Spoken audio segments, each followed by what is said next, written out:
Today we are replacing the window. So how did we prepare this? We used the box cutter to break the seal around the edges. You know, on all sides. I already did this, you know, so it's actually, you have to press pretty hard, you know, make sure you don't cut yourself. And since these glasses is actually glued, I have to remove the glass, I can't just remove the pane. So I actually use the scoring tool. And the scoring tool, what you do, you just go along the edge, and you will see this little crackling sound, and this is, you know, going to score. You're going to see the line. So after this is done, you know, we've put, you know, some duct tape, so when I tap it, you know, it's hopefully, you know, it's going to get out, you know, in big chunks, you know, and not be shattered all over the place. So despite the best total plans, you know, things sometimes don't work exactly, you know, as planned. So yeah, I have big chunks. I have to additionally crisscross, you know, to score it, you know, but, you know, still big chunks, you know. I got me a couple, have a face mask, but, you know, working the short sleeve, not a good idea. So I'm bleeding a little bit. It's alright, yeah. And I can make more blood. So now I'm gonna remove the pane. This pane, it's actually, should be step one, but, you know, when you're working in 100-something degrees, you know, you want to minimize the time, you know, in the heat. And, you know, rules only for people who don't know better, you know. If you know what you're doing, you know, you can do things, you know, how you like it. So or you're totally ignorant. You can do it however you want. What? I said, or you can be totally ignorant and do it however you want. Yeah, so I removed these screws, but I thought it would just be some way to get it out, but we don't know how to do it. So now we're gonna use the mother of all power tools. Alright. So I have a reciprocating saw, a scissor, and yeah, just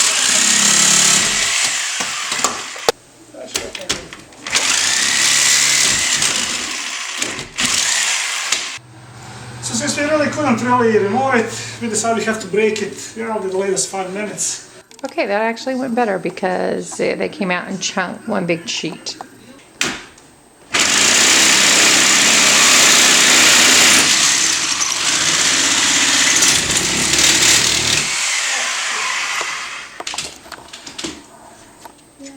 Just a little, like a giant metal cutting saw. So we got cleared the window here. Okay, to remove the rest of the frame requires special tools and special skills. So here we have 2 pry bars, big pry bar, small pry bar, and a hammer. And you know, here a little bit of wood. So here, I'm gonna put the on, stick it in there, and pull it out now.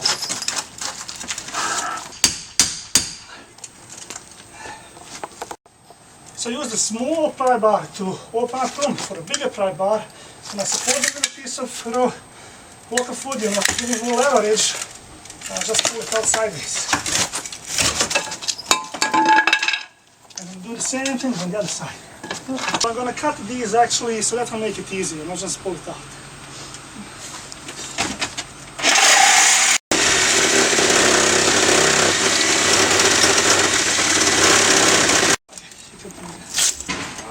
Coming out.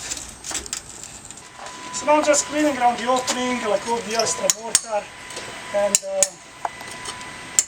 old caulk and stuff like that. So here I'm going to remove this baseboard, you know, baseboard.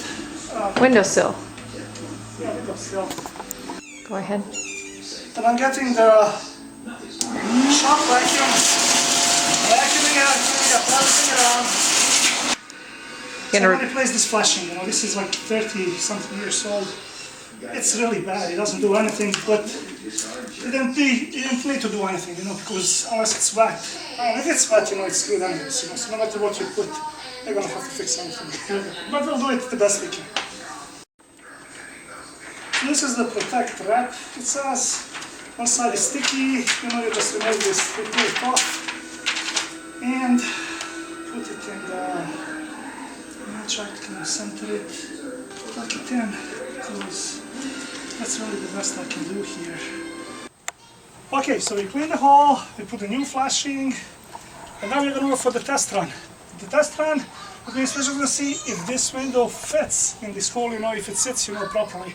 And then I'm take it out, I'm gonna put the foam around it, and then we're almost done. So we have now kind of fitted in the window. We had to trim it a little bit, you know, on the bottom and on the side, you know, because the window, the hole wasn't perfectly square, and everything is crooked, you know. Maybe it was to start with, but after 30 years, probably nothing is ever square.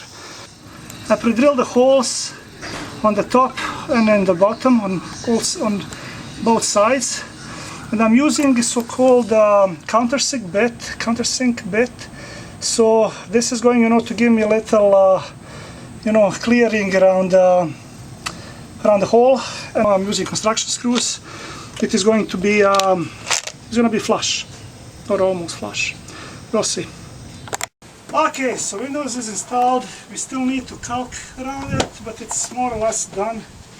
So it took about 2.5 hours without knowing for sure what to do.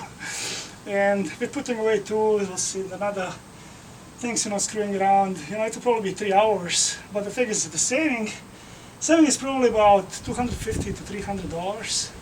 Because this is, you know, they charge about, probably at the low end, $550 to $700, you know, per hole. This is about $250 window, because it's a low E aluminum with thermal break. It also has, you know, tempered glass. So it is, it's what they would call it, you know, high-end aluminum window. So 3 hours work, not very hard work, not really knowing what we are doing, saving $300, $250. I'll take it any day, you know. The only part that's hard is the heat. Yeah, heat is the hardest part.